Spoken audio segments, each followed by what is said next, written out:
Hello everyone, I hope you're having a wonderful day. Today we have a NA Conquest Sunday event for you, a big rivalry match. We'll see the teams in a moment, but our first map here is Forest Stream, a CSA bias map, and then our second map here is more of USA bias because then you can get to that center point first, but it's still a very tight map. Both maps very open, very big, very fun. With that being said, our teams for tonight on the Union, we have the Northern Aggression, the Army of Northern Virginia, in Hood's Division, whereas on the Confederacy we have Sussy Brigade and I Corps, which consists of Anderson's Brigade and the Walker's Division. And with that being said, I hope you enjoy this event. Hello everyone, I hope you're having a wonderful day. Today we have an awesome Sunday NA event for you. It's a big rivalry here. We have ANV, TNA, and the Hoods Division battling Sussy Brigade and I Corps. So it'll be very fun on Conquest, especially that. So our first map, the Forest Stream. Not particularly one of my favorite Conquest maps, but regardless, it'll be very fun to see on the servers here. If we look at the server numbers, it's a 130 v 130. That's probably one of the bigger events we have seen in a while on this channel. It'll be very good for Conquest, as Conquest is bigger maps, and bigger maps means that you need more people for it to be fun. So, for those of you who don't know, that when you hit Shift Tab, Steam pops up and it causes your screen to look weird. But here's the map. A point goes to the CSA, and then you could see C point over there also going to go to the USA, not the CSA. But the third point down here is really the point of contention.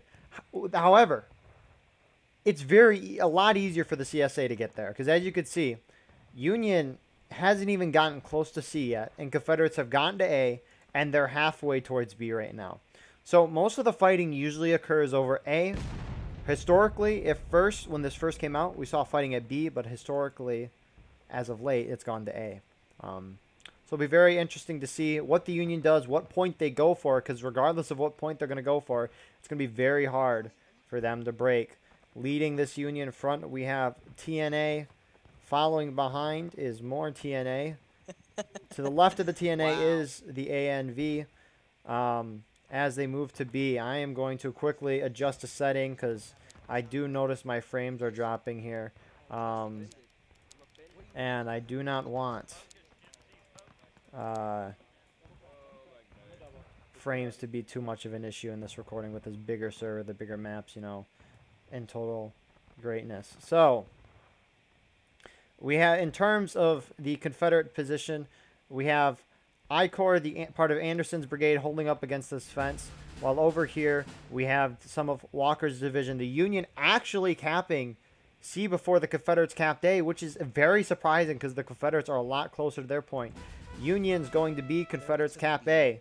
As we can see, the TNA is going to be the first group to slam into this Confederate force. Let's look up the hill quickly and see what the rest of the Union are doing. The rest of the Union is coming this way. So Union being very smart, staying together, charging in.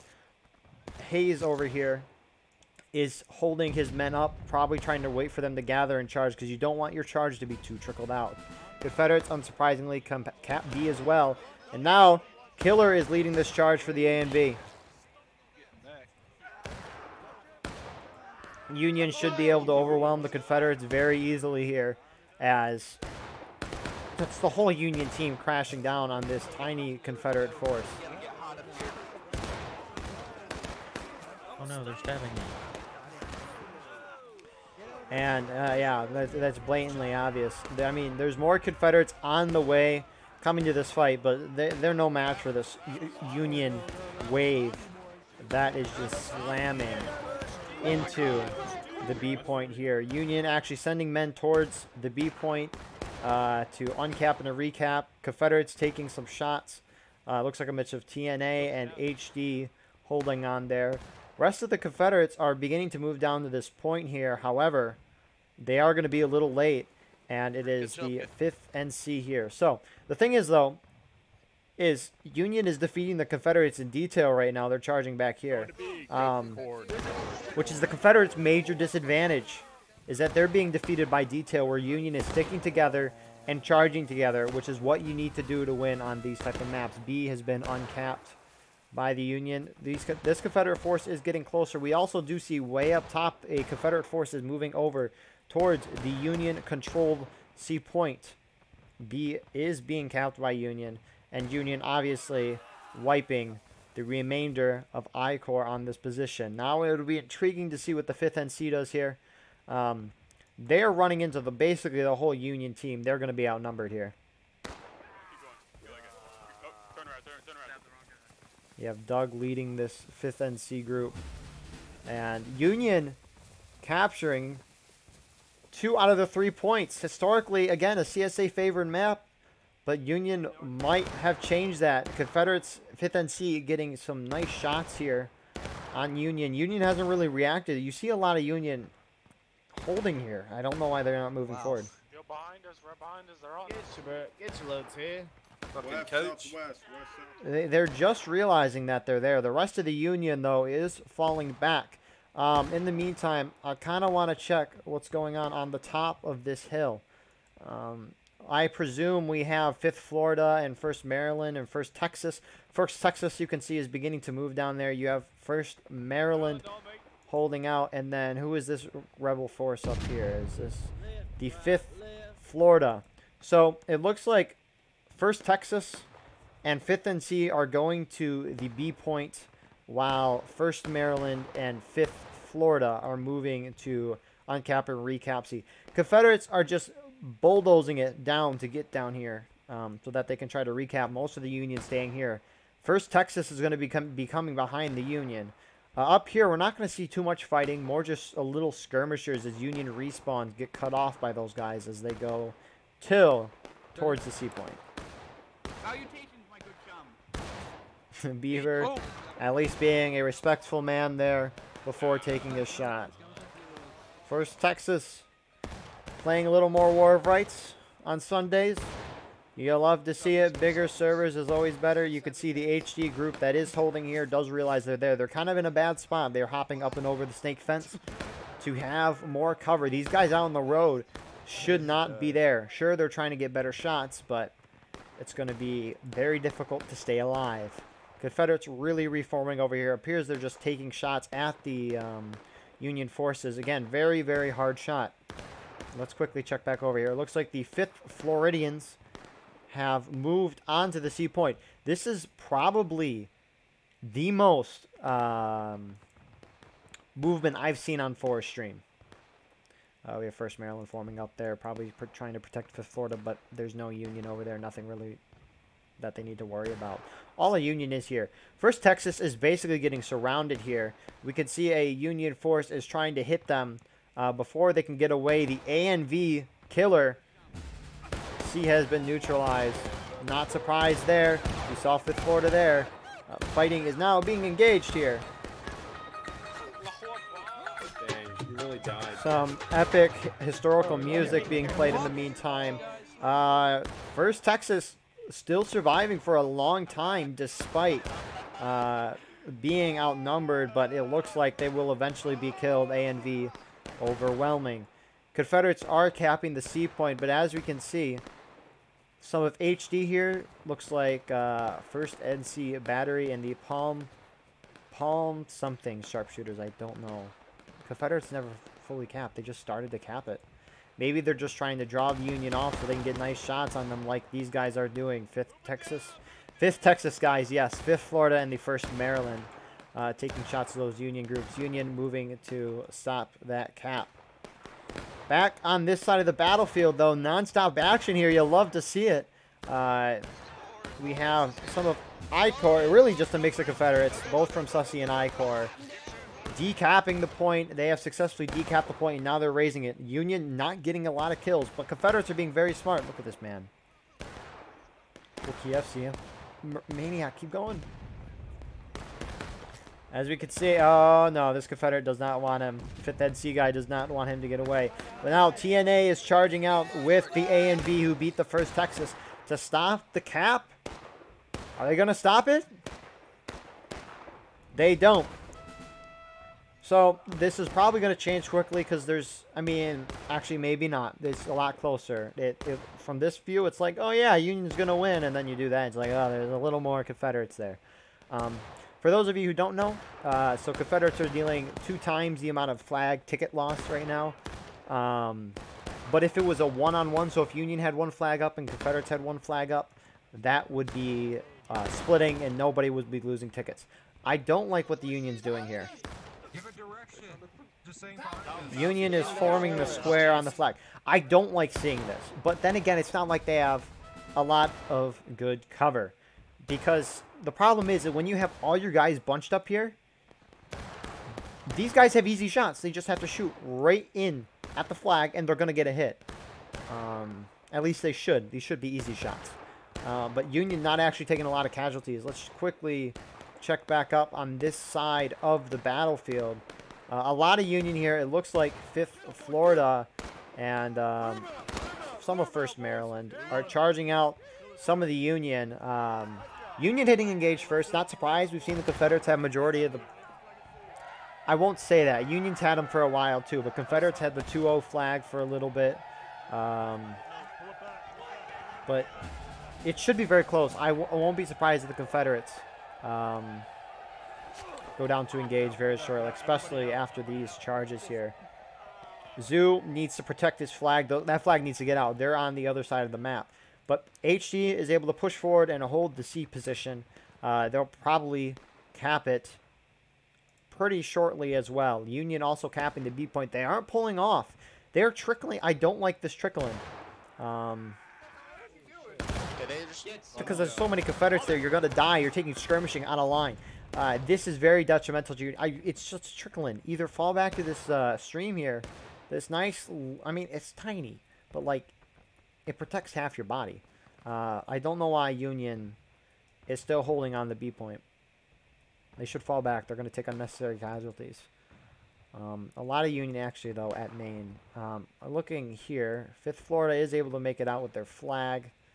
But really, we now just have a relaxing period as teams readjust, remaneuver, spawn back into the battlefield. Sure, there might be some fighting on B as we can see the Confederates coming out, but this isn't really too much fighting. Union is just retreating. I think they were retreating way too late. If Union didn't trickle those guys over to charge the Confederates and they push back like they are right now, they would not be losing 2 flags, and they would have a lot more men there and put up a lot more of a fight. But we don't see that. Union needing to get those flags out there. They'll get those 2 flags up there. C point is still not being capped. This is... I guess we have 3 Union flags over here. Do they have a flag? They gotta have a flag. No, they don't. Get your reloads. They're reforming there. At least we saw Blackjack and his men. B point has been neutralized. Nothing surprising. We have HD moving in to reinforce their friendlies that got massacred. A lot of HD. You have some guys saying Confederates are going to charge the hill. Maybe this one rebel is making them think that. Shaw going down.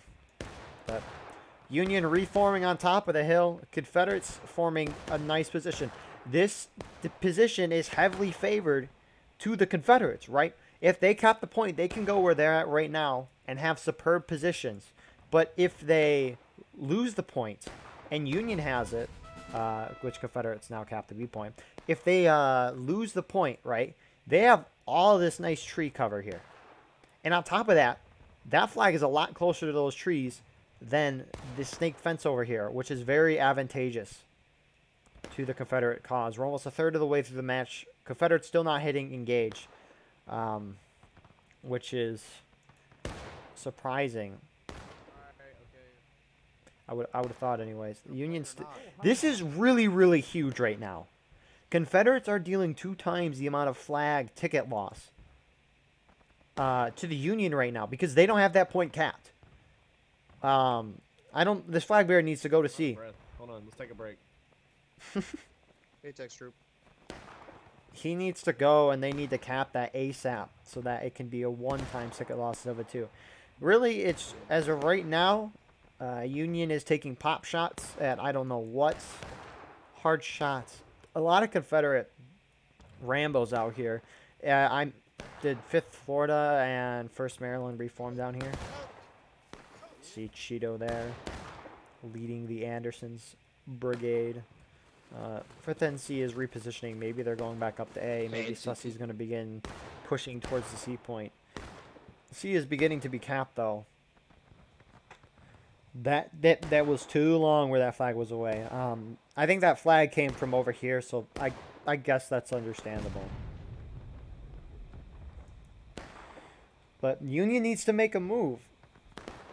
B is really, again, this is from an overview's perspective. Union getting C, not Confederates. So, Confederates have a hard locked. They have locked down B. There's no way you're breaking through B. Going for A could be an idea right now. It's closer to your spawn. Confederates hitting engaged. However, it's, again, this is really close to Confederate spawn, and you could very easily be pincered by the guys coming from B and the guys coming from Confederate spawn. So, Union reforming here up on this fence. So, I don't remember when the Union hit battle ready, because that could tell how far they're apart in terms of tickets. Because each stage you go down, it's 25% of your tickets is gone. So once you hit engage, you know that there's only 75% of your tickets remaining. You have lost 25%. When you hit taking losses, you know half your tickets are gone because you've gone down 2 stages. Each stage is 25%. Simple math. 2 + 2 is 4. In the meantime, let's look at the Confederate defense. Why not? We have 14 Tennessee of the Anderson Brigade in I Corps holding on the far right. We have Major Cheeto with majority of Andersons. You also see Walkers here as well. More Anderson's Brigade up here. And then in front of that is 1st Texas of Sussy. 1st Texas is the first line of defense if the Union decide to go down. This is 5th NC. Actually, no, it's 5th Florida. They're pushing towards that Union line. 5th NC and 1st Maryland are somewhere in this bunch. There's 1st Maryland. I don't know where 5th NC is, but 5th Florida. As you can see in the distance, the Union is beginning to push down. Perfect timing to catch. So, Union is so trickled out in this charge right now. They're bypassing the 1st Texas. They're just going to keep going. They're very trickled out here. Confederates are a little spread too on the defense. Like, they're not together either. Both sides are not together. So this will be interesting to see who wins. Confederates just need to all form up in one spot. They are spread out so Union can charge through here. It's more Union going for the 1st Texas. That group charging the 1st Texas is probably going to wipe them out, then go straight for the point. 1st Texas doesn't even really fight. They're just falling back. Probably trying to make sure they stay in the fight. Union hitting, taking losses. But they're probably trying to stay in the fight so that Union can't push this, because right now, because the Confederates have them on both sides, Union can't really push that point. Confederates actually won on the bottom front. Now, actually, they did win, but 5th Florida charged down. They're now hitting the HD TNA combination, and they're going to wipe this group. Union's going to lose the flag. Here, Tomcat telling his men to shoot him. Maniac is the last Union man here. Actually, no, there's Spartacus, but he just got shot. Maniac, oh, misses a stab. Oh, Texas Wallen finally gets some. Union, I think, should try to send a group towards A, because the Confederates sent a group towards C, and that wrecked the Union. And as you can see, Union is beginning to finally send a group over to A. Not a terrible idea, right? It's better than just doing what you've been doing for the past 20 or so minutes. That's gonna be one of my favorite moments so far. So it is the HD, led by Blackjack here. They are going to A. They're getting close here. Do they have? I would think they'd have a flag, or if they don't have a flag, they don't have a flag, but they can uncap and cause the Confederates to get distracted here. And as this Confederate respawn wave is gonna miss this. 5th NC guys are aiming the wrong way.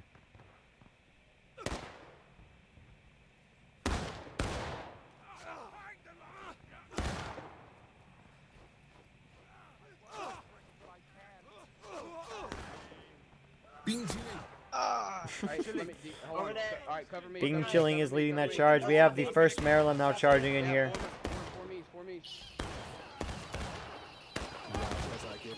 HD should shred 1st Maryland here.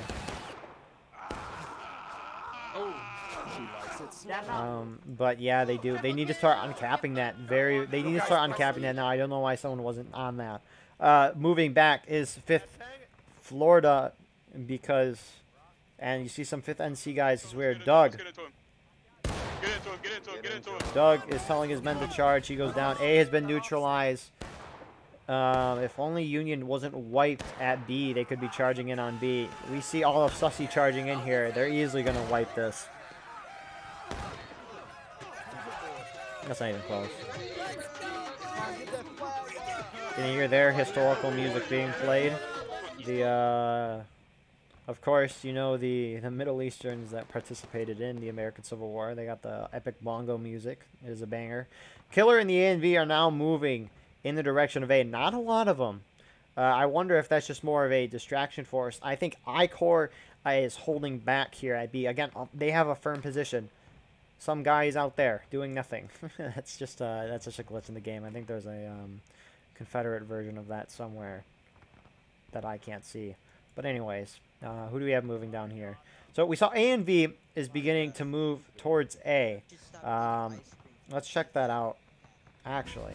A has been recapped by the Confederacy. Not too surprised. So A and V is getting closer and closer to A.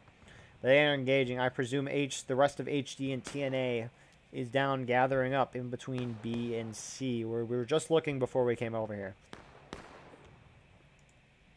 So Killer is probably waiting for the Confederates to get off the point, but unfortunately, I don't know if you can see any Confederates there, but there are Confederates there, and they probably see this massive Union horde. And they do, and the shots have begun. A lot of those shots missing. Of course, you heard a couple of hits. But A and V, Union has lost flags. Flags on this game mode are so pivotal. Because if you lose your flag, the maps are so big that you're just going to die. Trying to get back. Zoo here, going in for a flank here. Can you hear McPhail telling his men to charge in there? And A and V is going to get smushed by all of Sussy. Wow. So, yeah, no surprise there. Back at it on the B point. The rest of our Union entourage is moving here. Mostly HD is up here right now. TNA probably behind them. I assume this is TNA. Yep, TNA is being the move down here. Alright, these both are good positions, but it's so much harder for the Union to take this B point. Union need to do what they did at the beginning, mass up and charge a point. Again, it's not easy. Not easy at all. But that's the only way they're going to have a chance of this. Again, if we look at server numbers, Confederates actually have 10 more people. Whoops. That's definitely huge on a conquest map like this. So it's only a matter of time. You see, we have another Union force moving over that way. I want to check who they are. It looks like Sussy is beginning to move down this hill. Is this 5th Florida? It is. 5th Florida again going behind the Union to try to flank them. HD is again moving out. I don't know why they aren't moving out with the ANV. Maybe they're just trying to keep constant pressure up at A so that Confederates have to put lines there, regiments, whatever. Maybe. I don't know, though. However, we will see in time. There's not a lot of Confederates there. Maybe Union's just trying to make sure they keep a dedicated CSA force there so that they can take B easier. That 10-man imbalance, that's a whole regiment there. What I mean by regiment is, right, you have I-Corps, AB, Walker's Division, then you have a bunch of these tinier groups. Like when I say Sussy Brigade, they have like 5th Florida, that. Trying to keep like one of those like 5th Floridas or 1st North Carolinian, I think it was Battery. I might be wrong. I don't know all this. I know the specifics in Sussy. I do not know the specifics in I-Corps, though. There's a lot of them. But as you can see, 5th Florida has moved up. They shot over at HD, forcing the Union into breaking. It looks like just a rising volley, though. And Union is mass retreating. I think they're going to try to go around and hit A. A and B is getting close to A. I think 5th NC is up here. Or, sorry, 1st Texas, rather, is up on the HD. If I said A and V, I was wrong. With Scott's here. Scott's goes down. But Scott's did do a decent amount of damage. First Texas, this is. And first Maryland. Yep, we're not slamming in here. I don't like the fact that they're all hunched up in this square. Because now the Confederates can just beeline it right in that square, stab, they'll hit someone, same with shooting. Union, they didn't do terrible, they wiped a decent amount. We still have Chicken here that's now dead. But Union should spread out some guys on this wood, maybe on these trees here. Not bunch all your guys up on point, because you will lose 100%. Maybe not 100%, but it's much easier for your enemy to deal damage. You have 5th NC Doug here. Will he get this down? God damn it. He missed. Oh, there's a few more. They got him. Right here, right here. Hey, got him. We see a couple of TNA Rambos here. I don't think they're Rambos. They're just going to A to help their friendlies HD. But now 5th NC is just going to charge him out. Assassin. Oh my goodness, that poor man. He got destroyed. I got your flag, Chili. That's quite a few. That's quite a few. Oh shit, yeah, so we can see this Union, mostly HD and TNA there, are now engaging with the 5th NC. Shoot these yanks. Get some cover. So, Union have completely abandoned. You see those Confederates on the bottom of the hill. I think that's Walker's division is shooting. We also see a Union group moving up towards the A point. They're actually going really far around. Is this A and V? It is A and V. They're holding a little back here. Yeah, Union really just getting smothered here. What's this Union group into the woods? HD. This lone Confederate. Rito, you better kill him, man. He gets a shot and the kill. Beautiful. But Confederates have supreme control of this map. Union need to bunch up and charge at one area. B is actually looking not as well. I mean, there's still a lot of guys there. Don't get me wrong. But there's a lot less people than they were earlier. There still could be, they're battering up on A, respawning in, or reforming. But Union kind of getting pictured here. They're being shot at the guys from the bottom here, and then they're being shot at the guys from the right. Stay on this rail, stay on this rail. We got the way they got the 3 flags all bunched up. Thank you, Jesus. Oh my God.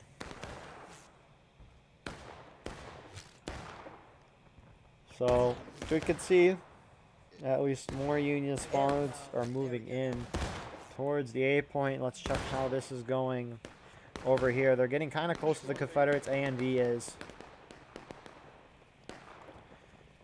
Confederates don't see him yet.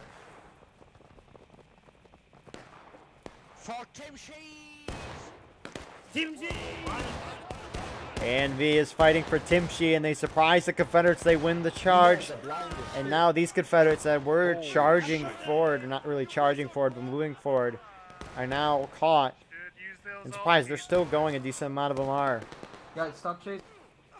But A and V does win this charge. Those Confederates are circling back to finish off the A and V here, because there's only like 5 of them left. Playing that good historical music, and First Texas will come back and wipe them. Again, we could still see shots are being engaged over here. 5th NC is pulling back as the bulk of the Union is now beginning to swarm in at the A point. I really don't think Union has a chance of coming back here. However, never say never.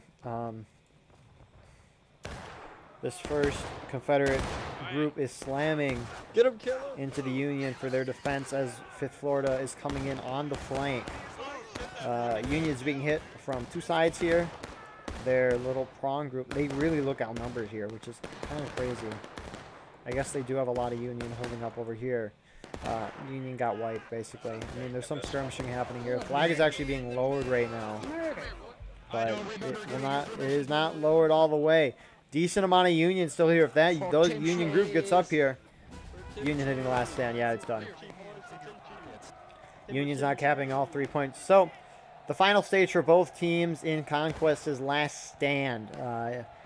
Essentially, that means if you die before Last Stand, you can spawn in, but if you die afterward, you can no longer spawn in. So, every Union man that dies no longer gets in. Like, look at this man, Morris. He's gone, never to be seen again. A has been neutralized, though. Again, I'm surprised the Confederates haven't taken losses. Where formation? Question mark? HD Chili here. Yes, flag. No. West, look. See, unlike skirmish, flags are important in Last Stand, and 5th Florida is now just bonsaiing it into the Union. A lot of Union moving out here. The Confederate force I Corps is beginning to push up towards C because there's probably Union over there. A lot of Union Rambles holding over here. 5th Florida really just engaging. Yeah, I Corps really just pushing. They're just doing a mass charge here. Our boy Textro here is trying to blend in with the Confederates. Yeah, they're matching our stride. He's doing a pretty good job. Look at that flag. Look at that flag. I don't know if he might be a captured soldier here. I don't know, but this is important. A has been capped by the Union. Oh no! Oh no! Oh no! Oh no! No! Textro! Textro! No! No! Oh my god. Confederates taking losses. And right as that happens, the Union is getting swarmed on the A point. Mostly TNA. The Last Stand.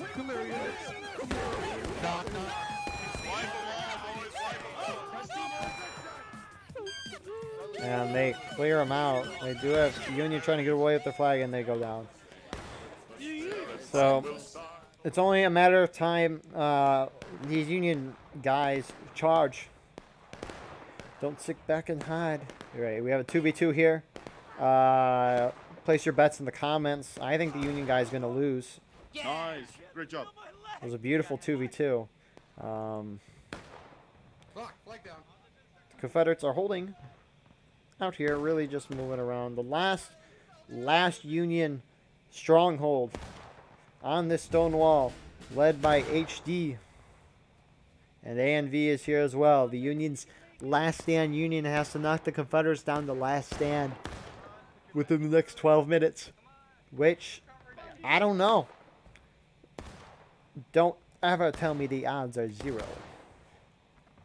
Friendly. But yeah, this is really just over for the Union. You do see some Union guys holding up in the bar and having a jolly good show. Henry here from the 5th NC is like scouting this. The bullet went through the thing. So it's really only a matter of time. It's actually pretty cool. It's kind of cool to look at the like where these conquest matches held. You have Burnside's Bridge is somewhere here, right there, past those trees, and then you have the Otto and Sherrick Farms, right here. Absolutely beautiful.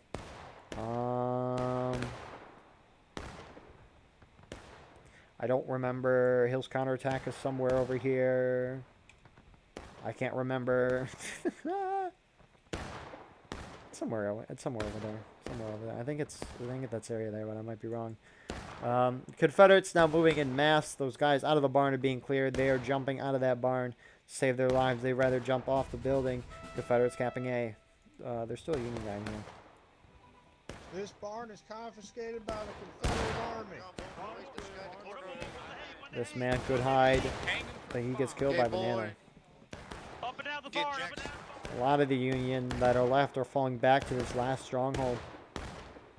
Union independent firing to the Confederates that are beginning to move through.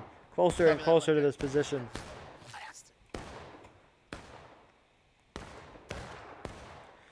And now you do see some Confederates charging across, beginning. I mean, I would call it Pickett's charge, but I mean, not really. They have trees as cover. They have stuff. The Union does have a stone wall.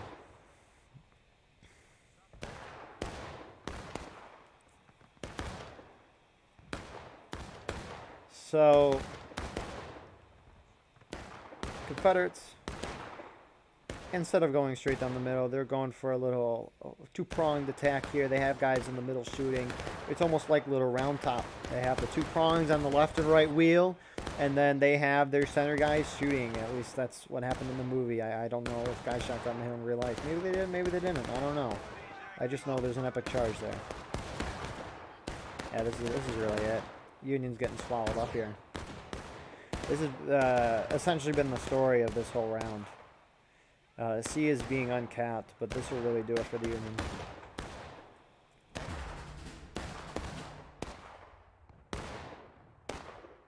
So C has been neutralized, but the last of the Union should be what? This should be it. Yeah, that is. So Confederates really destroying the Union. There was about a 15-man difference by the end. So as we saw throughout the round, the difference in numbers was getting a lot bigger, which I think definitely had a huge impact on this. But I think Union trying to spread out with lesser numbers was a bad idea.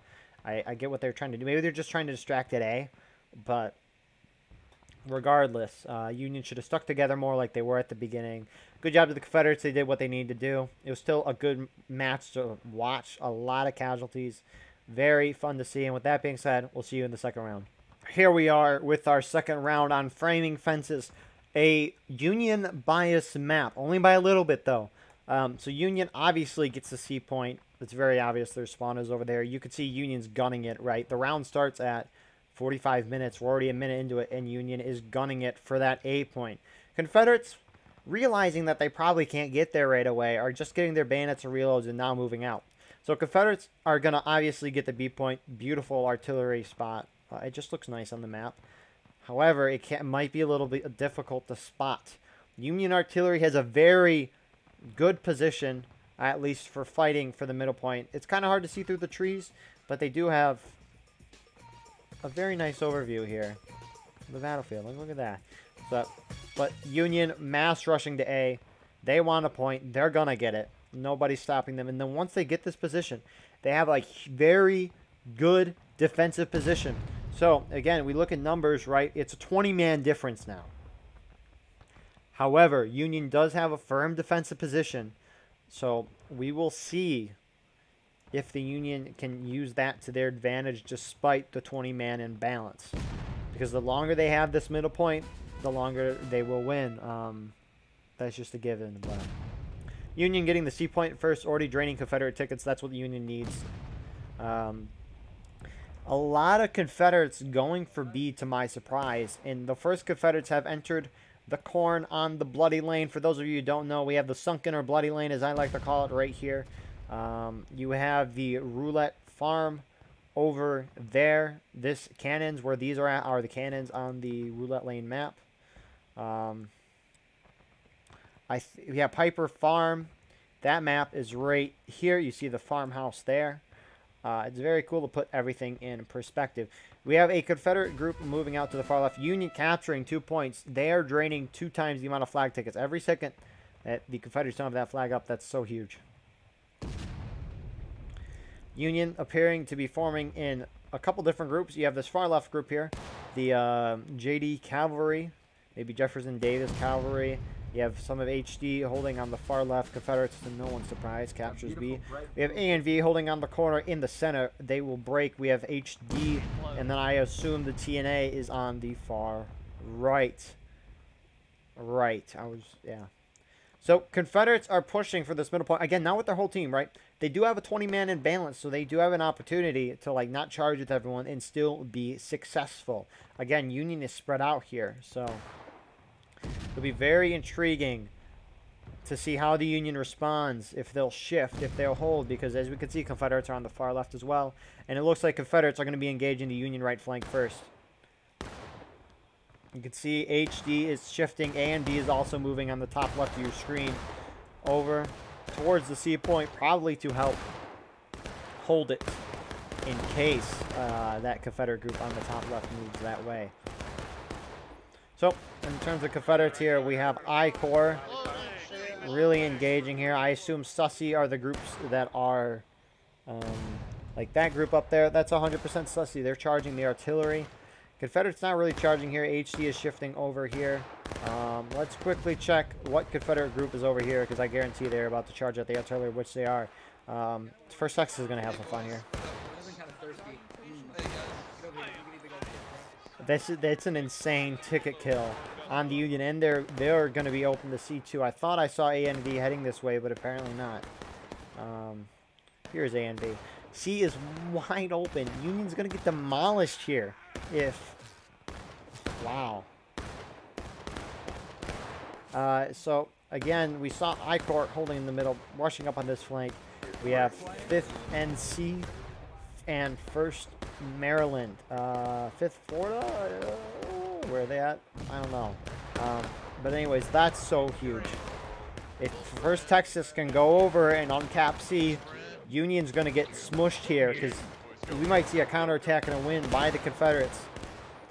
Confederates slamming here on the flank. Those front guys, front meaning the guys in the corner, are distracting. Wow, the Sussy Brigade forces are flanking in. Now they're charging out as a unified force to hit them. This really does look like Union is, like, heavily outnumbered. 1st Texas not going for C, instead they're flanking down to go on this side. HD folding in here to assist.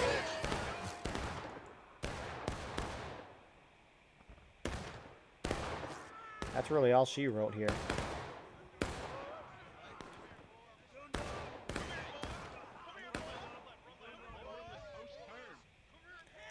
Like Sussy and I Corps just destroyed, and that Flagberg gets face planted. So Union really folded there. Again, if we look at balance one more time. Oh yeah, and that corpse. 21 men. Absolutely insane. But let's look at artillery here, because that's a huge bit difference as well. They're about even on artillery. So both sides even on infantry. There's a 20-man infantry in balance, which is huge. Confederates did that absolutely beautifully. We're going to see A uncapped and recapped here in a moment. There she goes. I'm intrigued to see if the Confederates will draw this out or if they're going to go for C. I think it would be very humorous if they went for C.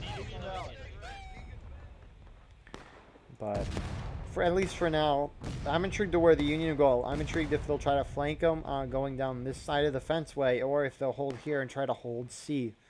A lot of Confederates reforming. It looks like if they're hopping over this fence that they might go up through that corn and then move towards C. That's what I would be thinking. It is Cheeto. Confederates capping A, to no one's surprise. Union. But yeah, do have Union holding in the center position here. It is TNA pulling up, not with a lot of guys, but the rest of the Confederacy is shifting over to deal with those Union respawns. They have begun taking shots at the Confederacy. Holding up here, we have part of HD. I think that was Confederate artillery getting short. Confederate artillery can really only... Actually, what can they see?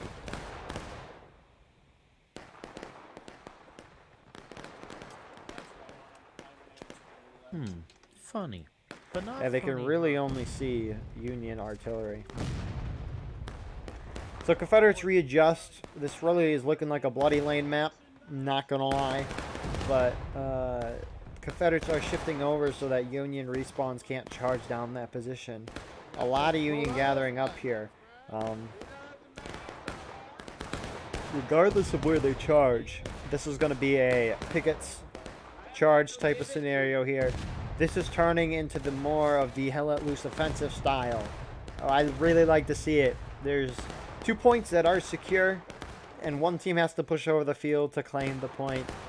That would be, if they had that in War of Rights, that would be fun. But it's kind of looking like that right now, with both sides how they're doing it. We have 1st Texas here on the right, more 1st Texas, 5th NC.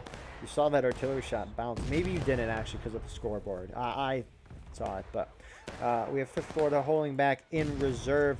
A lot of the Union shifting left to try to get around the Confederate force. We do see Confederates holding here. We have Walker's division. I think this is Anderson's brigade holding up against the Union force. Again, we saw that Confederate force moving out. It looks like they're going to try to hit the Union artillery again. But we can see here that the 30th Ohio is with us in spirit.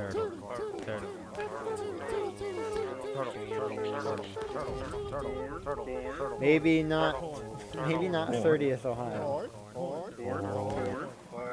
So Union trying to go out as far as they can to try to get the most amount of flanking power that they can. Is this out of bounds for them? Yes, it is. So they are going as far right as they can, far left in terms of the Confederates.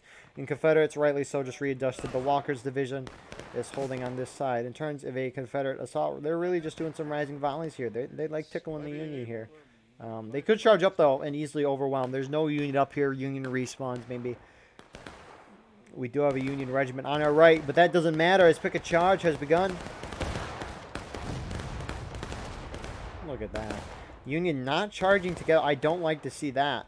But they're just doing a general assault.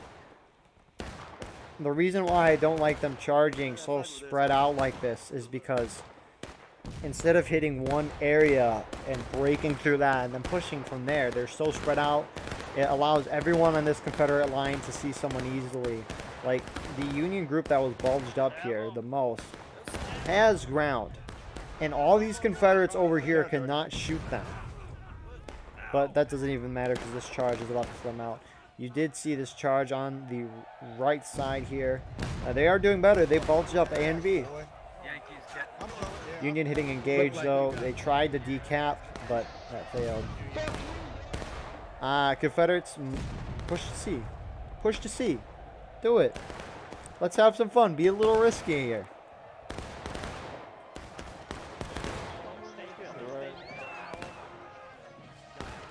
And here's some historical music being played on the field right now.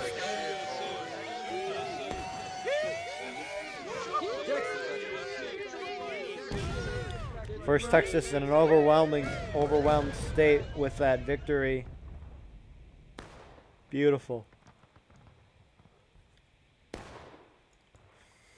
But yeah, Union really, I don't know why. I'm intrigued to why the Confederates aren't pushing. Maybe they don't want to risk losing this position by going too far forward. Possibly. Why not have some fun, you know? I mean, they're going to have fun regardless because Union's going to have to pick a charge in them regardless. It's still a 21-man imbalance. Insane.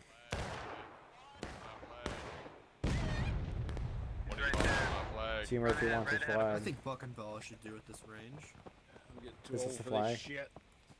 Southern. Yeah. Southern, you got my flag. I'm sorry. I gotta kill you. I'm sorry. I'm sorry. I'm sorry. I'm sorry, Southern. Southern, I'm sorry. I'm sorry. It's not personal. We just need our flag back. Imagine killing one of your own men for the flag bearer. Couldn't be me. That's pretty funny though. Normally they just have the guy follow him, but no, they just executed him. 5th and C does not care. Union, I really don't know what they can't. If they go out far right, which they just tried, they're gonna get curb stomped by these guys. Maybe they should go left through this open area and try to get around to the Confederate artillery. But that's so risky. You leave C open. It's also you leaves your artillery exposed. Because we saw artillery get charged earlier in this game. And that's just a ticket drain. Artillery is so far forward. But look how many guys are on guns. That's absolutely insane. How effective they are, I don't know. I haven't seen artillery. It looks like really it's just a counter-battering duel. That shot hitting way short. That shot not hitting short, but bouncing. I can't see for shit. Yeah, this is less than ideal conditions for our artillery. They don't want us here anymore. Yeah, they want us to pull off already.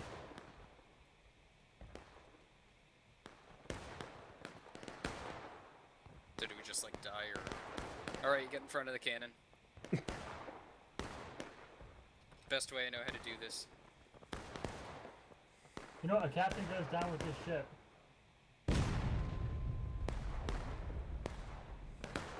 Ready? Aye aye, captain. Holy crap.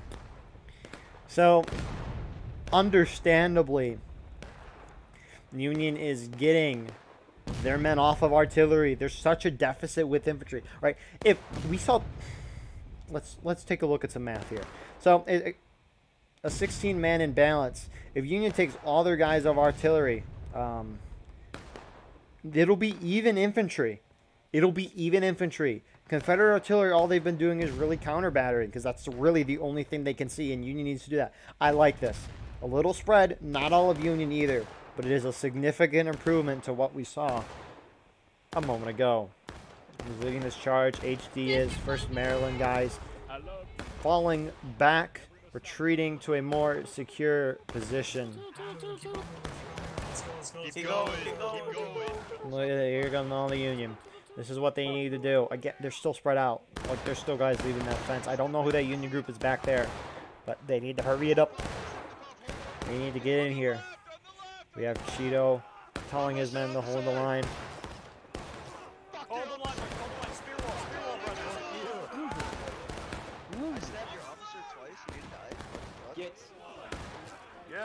So Union is kind of getting a foothold, but a lot of Confederates still here. Confederates now beginning to charge out of the fence here and hit the guys coming in. Confederates are going to win this overwhelmingly because of that 20-man infantry imbalance. But then again, right, there's still a lot of Confederates left. So Confederates did a pretty good job in the melee. Of course, right, we got to think they shot down a lot of the Union guys before they even got there, so can't necessarily say that. Union needs to get those flags out of there. Mr. How is he still alive? That kill got him down to taking losses. So yeah, taking losses. Confederates at battle ready. Does Union have any men on artillery? So nope, they all got off except for 3 guys here, which, albeit, is still fine. So, Union.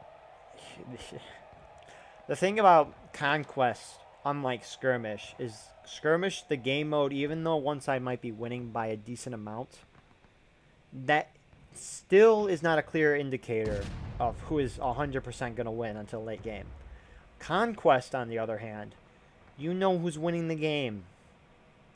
Unless Union does something spectacular and cap this point and wipe the whole Confederate team, Confederates are going to win this. They've been at this 2-flag advantage, or rather this 1-flag advantage, because if each team has a flag up, they cancel each other out in terms of ticket loss. So they've had a 1-flag ticket kill on the Union for a long time.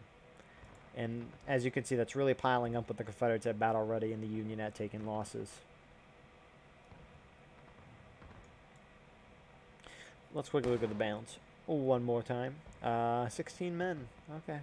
17.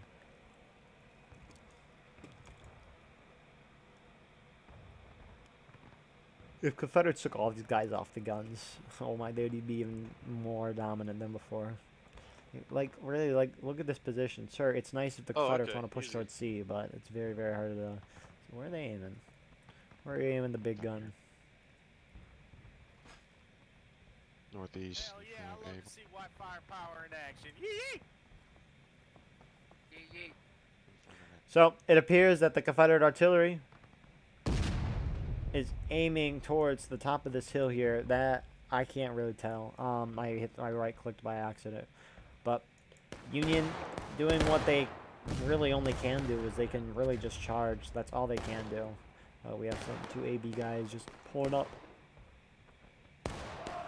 Confederates going down to engage. Somebody hit that shot. Beautifully done to that Union shoulder. But I mean, Confederates hit engage like 2 minutes after the Union goes down to taking losses. That's just crazy. Confederate artillery all...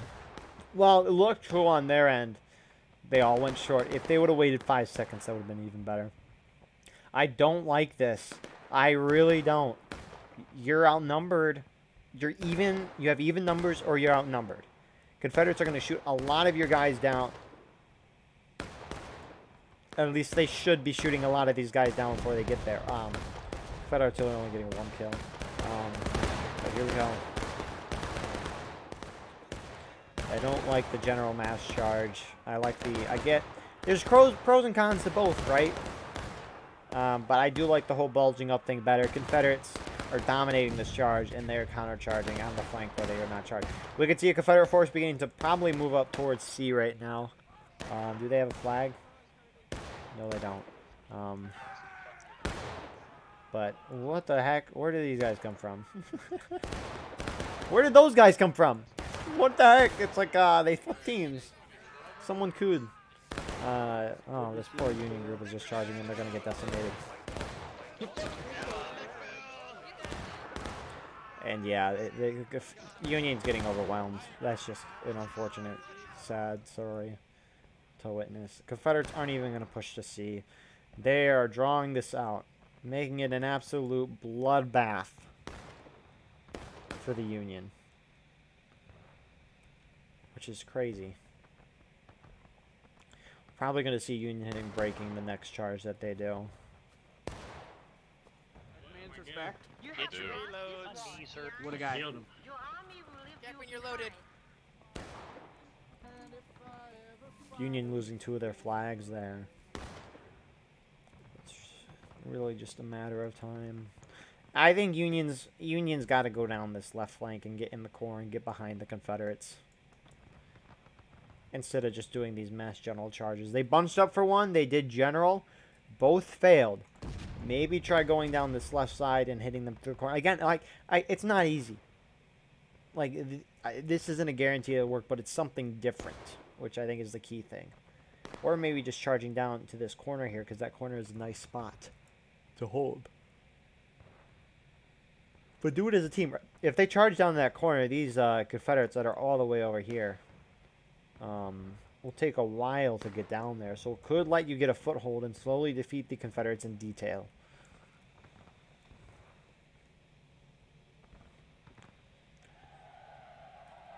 What the heck? Maybe it was just one of these Rambos that are out here. But Union hitting breaking, so maybe 1 or so more charges, and we are going to see the Union go in the last stand, and Confederates are probably going to mass charge, and it's going to look beautiful. It's going to look amazing. It would be Pickett's charge, but they actually win. So I like this. I like this a lot. I do. Unfortunately, they're only going by themselves, but I really like it. They're trying something new. A and V killer. I like to see that. They are trying something new. They're going for the left. I don't know if this is, again, like a token force that we saw in the last round with the A point. But I really do like this.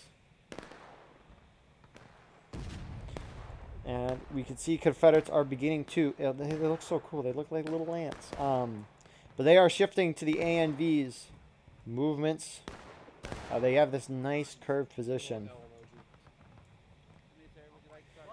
This is still a Union bias map. Don't get me wrong. There's 20-man imbalance. Maybe going down left, maybe it wasn't. Maybe it wouldn't have worked. But there's only a small portion of the team. Again, these guys need to charge right now. They should have charged the moment A and V was getting halfway down this hill. Because look how many Confederates are being held down by this Union force. A very small Union force compared to a very large Confederate force. Confederate artillery shooting a hair too early, but here comes Pickett charge again. Confederate artillery a little too far right. Here they go. Jeez Louise. Oh my goodness.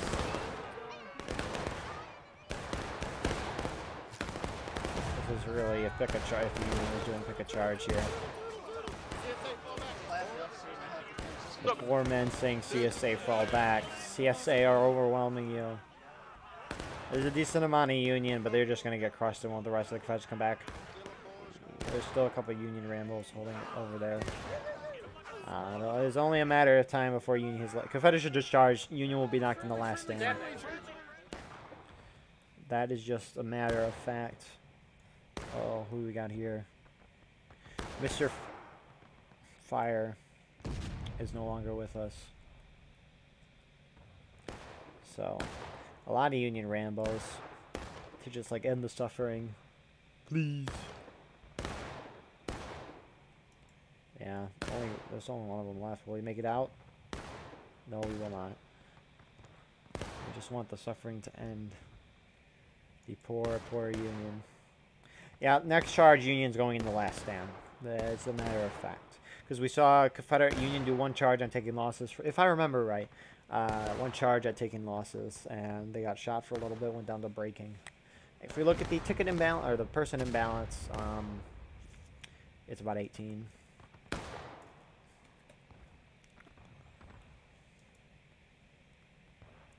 So, yeah. Union beginning to reform in this center here. It looks like they're just going to do one last charge, one last big hurrah before anything happens. You do see a Confederate group all the way out on the right, and more Confederate respawns coming in. Union seeing this, Confederates seeing that, my apologies, are now shifting over to make sure Union can't hit them there. Regardless of where the Union charge in, Union is going to be swallowed up, because the Confederates will just reinforce whatever position they get, even if Union gets a foothold. So, only a matter of time. Where's the rest of the Union at? Ah, I like this. I think it's a little too late, but I do appreciate the effort to try something new. They're really kind of they're really concealed as well, right? You have these couple trees here. You have the hill. We do have Huncho here, scouting. I don't know if he's gonna notice. He's looking the wrong way. Huncho, he might be able to see. He's got to see those guys. He's moving back to his line, but the Union team over here, led by Hayes of the TNA, are now beginning to reveal themselves. We'll see how quick. Huncho definitely sees him now. Gets a kill. Nick, the poor guy is sad. Look at that, 7 or 8 shots to kill one guy. That's crazy. Confederates are going to be notified of this, and they will start shifting over that way. Hey, that's the crazy thing about Discord and Steam chats, right? That man's in a Discord call. He tells his CO. His CO tells him the Steam chat, and the Confederates should readjust. We actually do have a Confederate force moving towards C. Not surprising. I'm surprised they didn't do it sooner.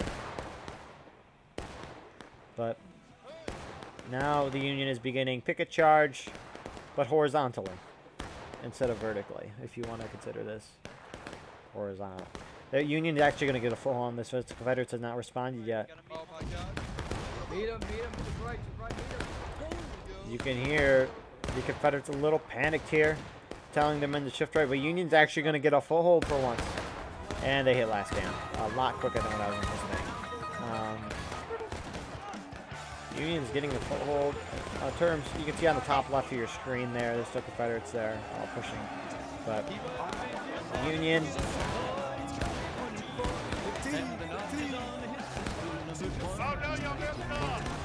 Union's actually doing decently so far. Now the Confederates are one that are charging in piecemeal. But it looks like Confederate numbers might have it here.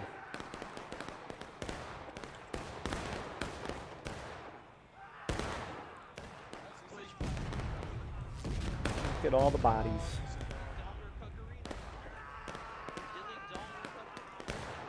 So Union did actually, they are winning. They have held the ground, and they're going to keep pushing. I like the aggression. Of course, all those Union guys that died, like, can't respawn during last stand. They're going to keep pushing here. How do we suck when we just murdered all of you and you ran away? How do we suck when you ran away? How do you suck? How do we suck when you ran away and you got beat? Run away, because we suck. We're in last stand. We're in last stand. We're in last stand. Suck. Hey! Hey! Hey! Holy shit! Well time, baby. So that's the last of the Union, really. We have Redo here, but he just goes down. Those Confederates actually didn't go for C. They kind of moved up here. I think we missed a charge while focusing on the charge down there. Now C. Murphy is leading 5th and C. Lamat here does not have a Lamat, but instead sets a flag, but he dies. Both flags died at the same time. But really, this is really it for the map. I mean, you don't have really... The last Union are, like, up here. And they're just a bunch of Rambos. Nice. Only a couple of Union left. More Confederates charging up. They don't realize the few Union guys. Trumpy does, though. Trumpy goes down. We have help. A brilliant sharpshooter in this game. Who shot that? Wow. You got him.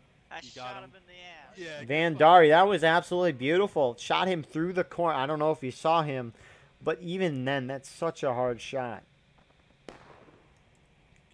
Confederates, you can see there are Confederates at sea. They're beginning that process of the uncap. Here comes this is the Pickett charge that it's talking about. Oh, wow. We have a Union guy here who just folds, and that'll do it. Really? I mean, Union did a pretty dang good job with their numbers. I wish they would have charged more together, though. Maybe at that first defense. I understand you're trying to defend a whole long position with less men than the enemy, and it can be very hard to do so. But maybe having your men closer together. That's really it. Confederates did what they needed to do. They did a great job. I'm surprised they didn't push C sooner, but still 2 enjoyable rounds. Very action-paced, very fun.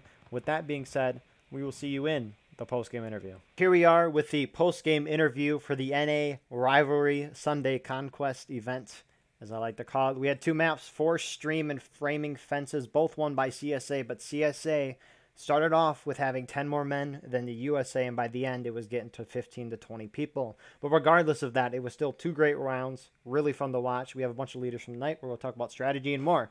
So let us introduce everyone here. We'll start with the CSA. First, we have McPhail. How's it going? Good, how are you? Would you like to introduce yourself? Yeah, but just more? 5th Florida. Yeah, I don't know. I don't know. I've been in enough of these. I feel like I don't. That's a fair point. My bad. Next, we have Scott's. What's up, guys? Major General of Sussy Brigade. Major General Scott's here. Glad to be here as always. Next, we have Zapstar. Captain Zapstar, the 1st Maryland. Pleasure to be here. And we have C. Murphy. Major C. Murphy of the 5th North Carolina, former Lieutenant General of Sussy, but I lost the Civil War. Wait, hold on, we lost? I thought we won. Did you not see the video Scott's made? God damn it. Next, we have Cheeto. Hey, what's up, fellas? It's Major General Cheeto, in charge of AB, part of I-Corps. And once again, since Scoot's not here, I'm still his daddy. And then finally, we have Drax. Yep, Major General Drax, Commanding Officer, Walker's Division, part of I-Corps. We represent 4th Texas, 6th Georgia, and 1st North Carolina Sharps, Company B. All right, I appreciate you all being here. Now moving on to our USA representatives. First, we have Hazard. Yeehaw, gentlemen. I'm Hazard. I run the 1st Tennessee Infantry within Hood's Division. And then we have Cool. Howdy, hey. Major Cool representing 65th Illinois, making up TNA, which involves 1st Minnesota, 23rd New York, and 1st Cav. All right. I appreciate you all showing up tonight. So let's talk about the first round 4 stream. CSA won that. And so we'll ask them for their strategy. What was the CSA strategy going into the round? And how did you guys react to the ever-changing battlefield? I can take that one, Scott. We basically, it's very similar to 2 weeks ago when we played that Super Bowl event.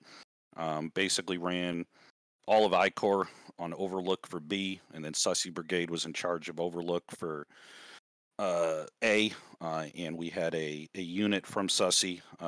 C. Murphy's 5th North Carolina was the quick reaction force that shifted back and forth between the two.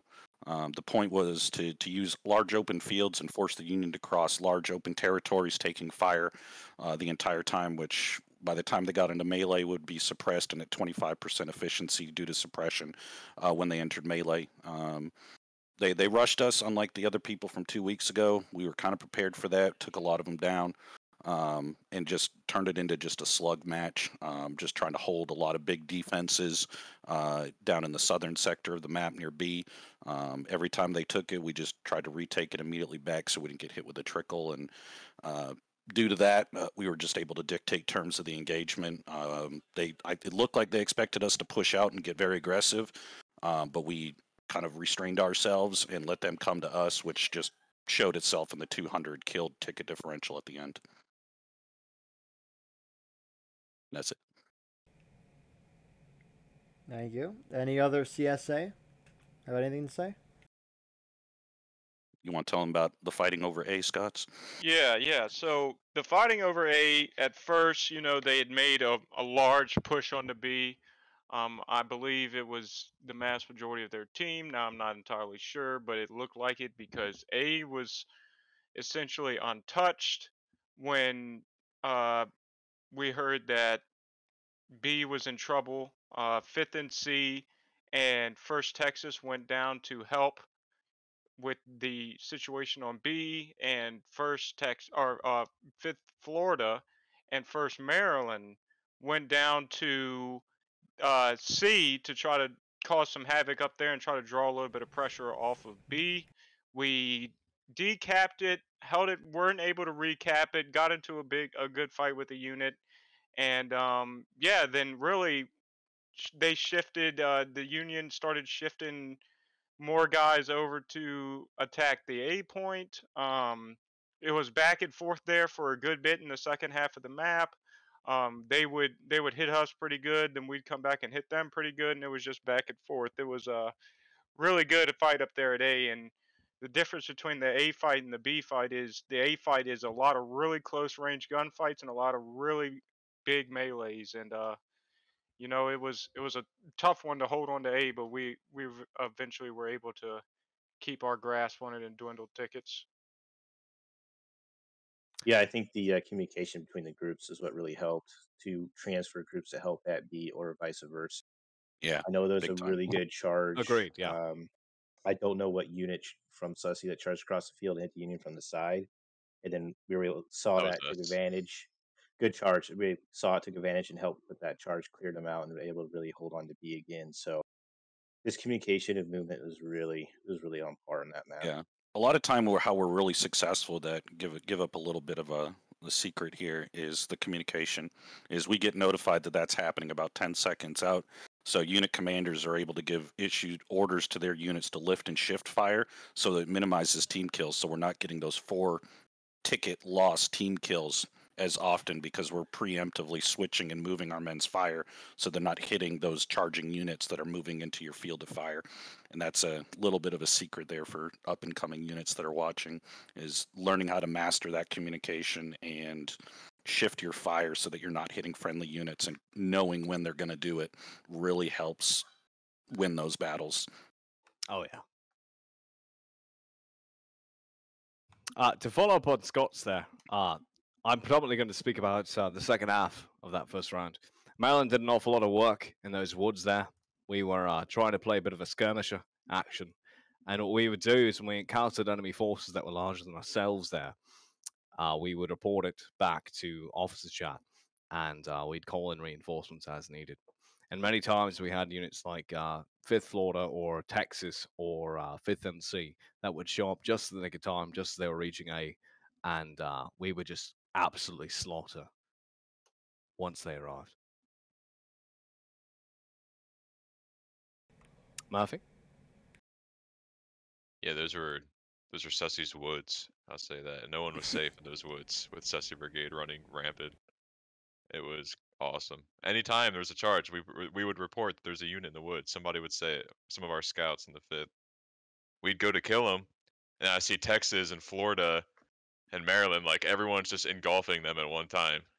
Everyone was dying in the woods. We had a great time. It was fun. 5th and C was all over the place. It was almost like an orc wog, as like all of our fucking units just descended upon this consolidated enemy, and just out of the woods, out of nowhere. It's like Indian fighting out there. When they all went down for first corps, we shifted down there. Y'all were holding well, and then we came in. Mm-hmm. It was just like a well-oiled machine. We did what we had to do. That's all I got for that. McPhail, is there anything you wanted to add to that, or? No, I think they covered it mostly. I think that we just did some really good communicating. Like when they were coming for the woods, like we knew about it before they even got there. Except for the one time where they did get us in the rear pretty good. I think that was at A. Mm-hmm. All right, cool. Now let's move on to our USA representatives. What was your guys' strategy going into the first round for stream, and how did you guys react to the ever-changing battlefield? Cool. You want to go first, or should I? You go ahead and take it out, Hazard. All right. Well, the basic gist was we were going to send the whole team to B.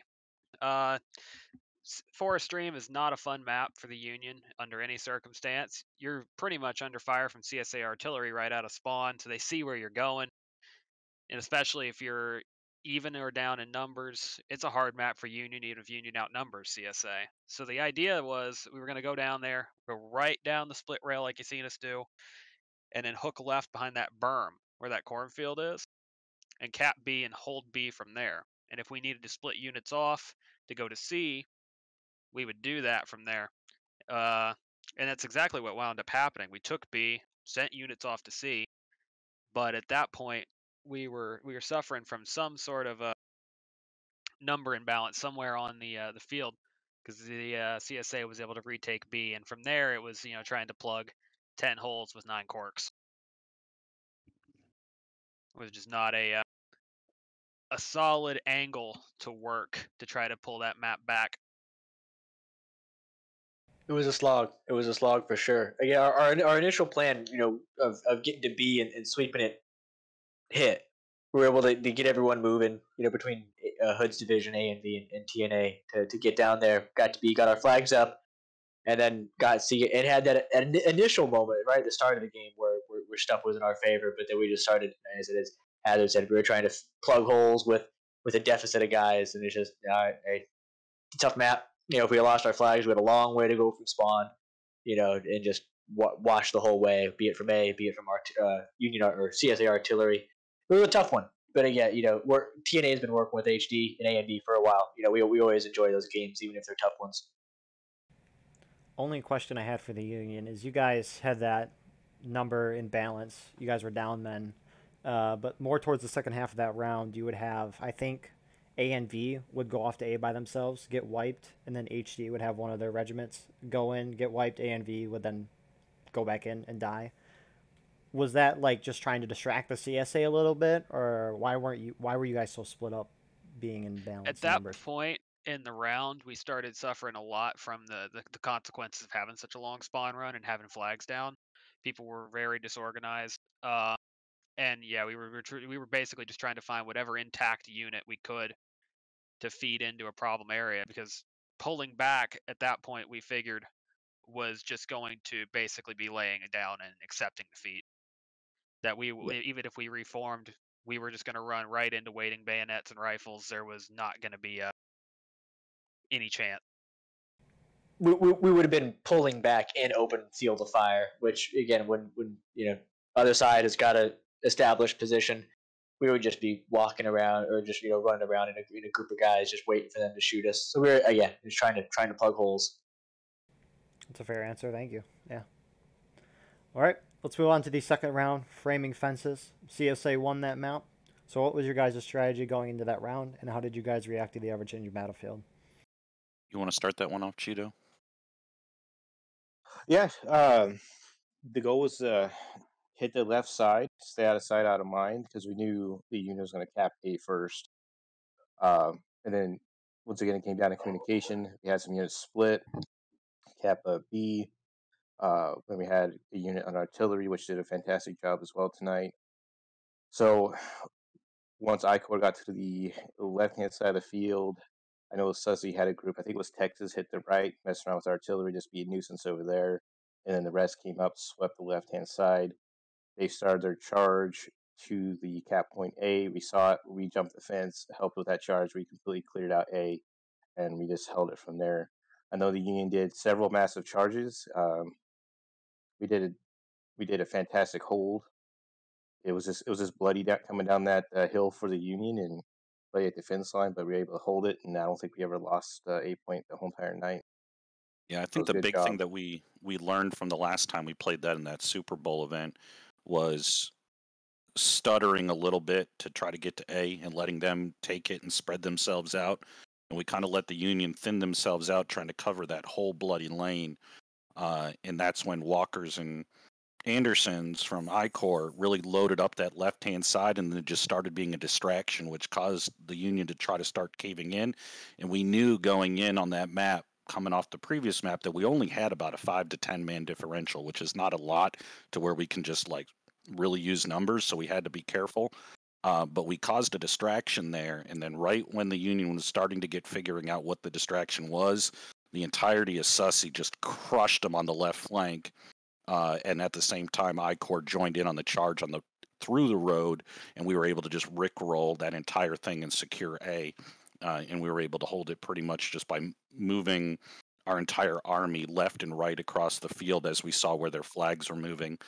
They did try a couple funny things towards the end, towards the right, and First Texas was the canary in the coal mine and was able to call out for help, and we were able to allocate units to go plug those holes on the right flank most of the time, except for I think there was one time it ended up working out in the Union's favor.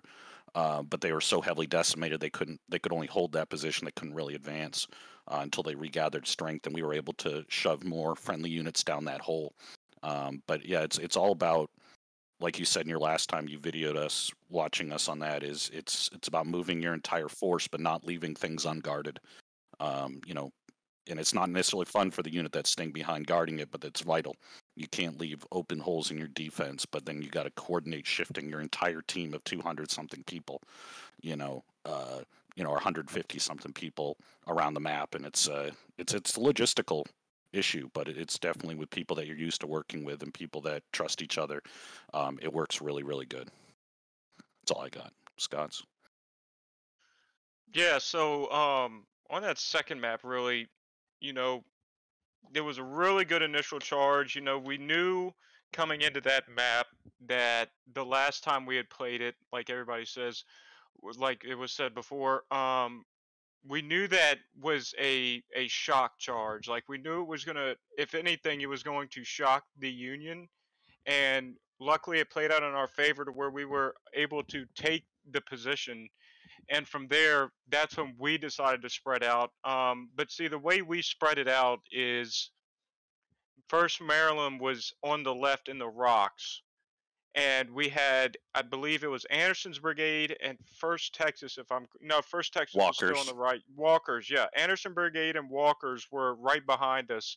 So what First Maryland would do is we would pretty much be like a forward line to draw guys in, and they did one massive push on the left side, and we fell back immediately, got in line with Walkers and AB, and as soon as we did that, they just got decimated. I think I-Corps destroyed one half of the charge just in the initial volley, and then by the time we got back, it was just mop up Cleaning kills. up the melee. Yep. Yeah. So and really that's how it played out for the whole event. And then towards the Maryland really worked that left side, and towards the end of the event, it was breaking to engaged. Correct. Thank you. And we 5th NC and 1st Maryland pushed up the left side into their cornfield and swooped around. And right as we were doing that, they hit last stand, and we were able to clean up a good chunk of their team in that charge that I think pretty much put the nail in the hole. And yeah, it turned out really good for us in the end, and it's always fun fighting against those guys. Those guys know how to put up a good fight. Yeah. We also noticed that they spent a lot of people on artillery, so we sent a lot of our people to artillery as well, and we had a lot of those locations pre-dialed in and had the data for it, and really kind of gave them a once for.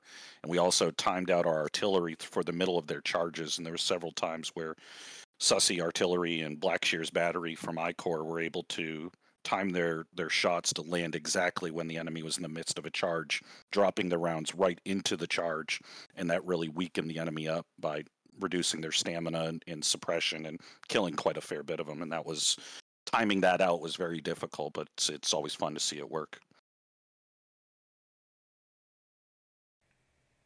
The artillery, AB's artillery is really good.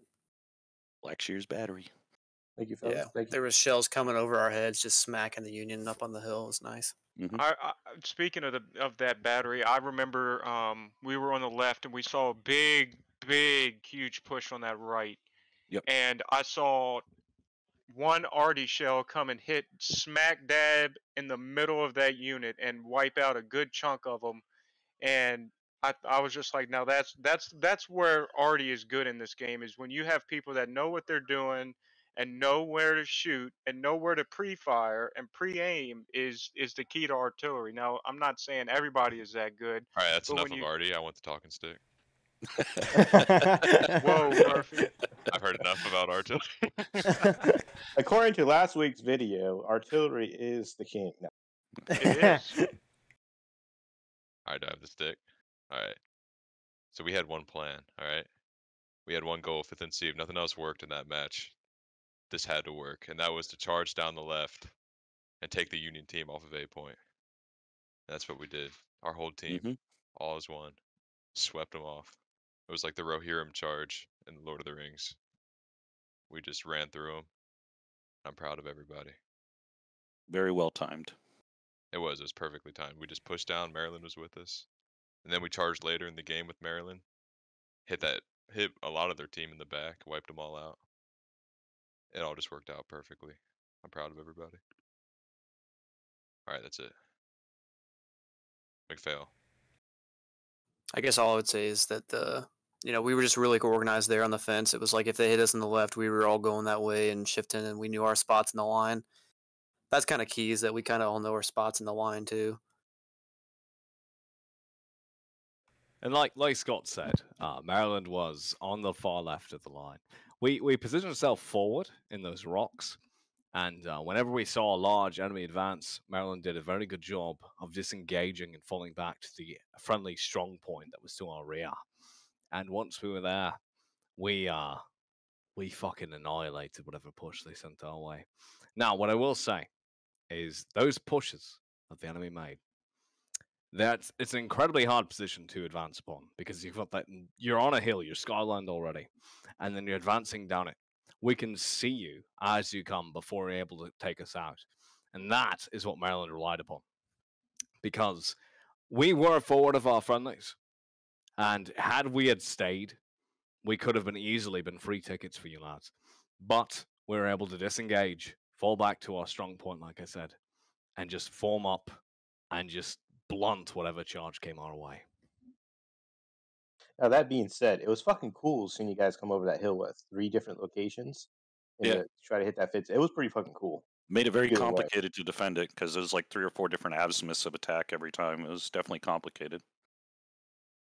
Props to the Union on that. Absolutely. The charges were a beautiful thing to see. And speaking of Union, what was your guys' strategy going into framing fences, and how did you guys react to the ever-changing battlefield? Same order, cool. Do you want to go first, or should I? I'll follow you, buddy. Copy that. Well, same kind of plan. It really is the CSA kind of had once they took A. We went straight into A. We were going to try to slinky along that whole fence line. We did expect, they were right, we did expect them to push right up for our artillery.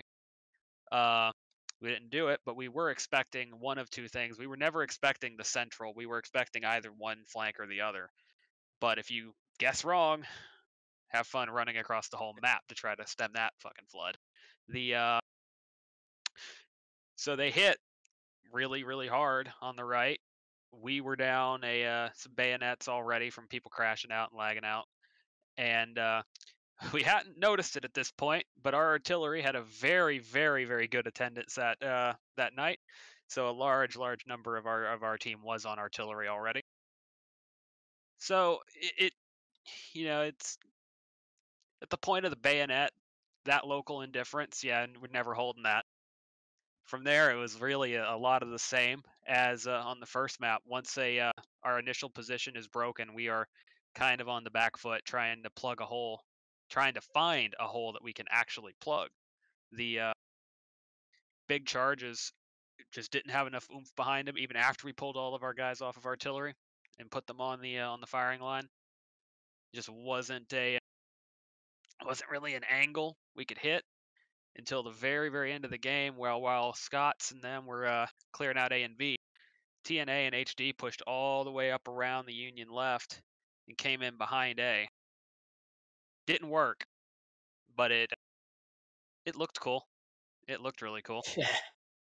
Yeah. The yeah, I mean, our artillery was doing their work. They weren't really taking too much, but as long as they're having to deal with a 20-man battery across from them, I mean, all they're going to be able to do is do a lot of counterbat, and that's counterbat doesn't really do much. Cool. You want to go ahead?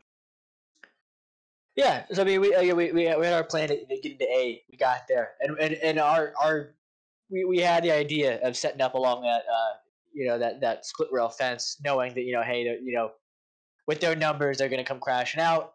It's a short field of attack. They don't have to go very far. They have cover, and they'll be able to hit us right away. And sure enough, that's what we anticipated it. It happened. But being down again, won't harp on it too much. We had some guys crash out in between games, and just weren't able to get back in, or just couldn't get back in. Had issues with the server. So that 10-man imbalance in the first server, your first round, became a 20-man imbalance. And when you're either trying to charge someone or defend a charge, having numbers of bayonets, focused units, focused people, is what's going to win you charges. Hoods is having a lot of guys on artillery. Hoods' artillery is lethal no matter what map. But just having that lack of guys to either repel a charge or to be a part of a charge is hard for a conquest map when the objective is taking specific points and holding specific points. At the end, we kind of started to try to get it creative. Started trying to go far, Union right, far, Union left, just trying to work around more.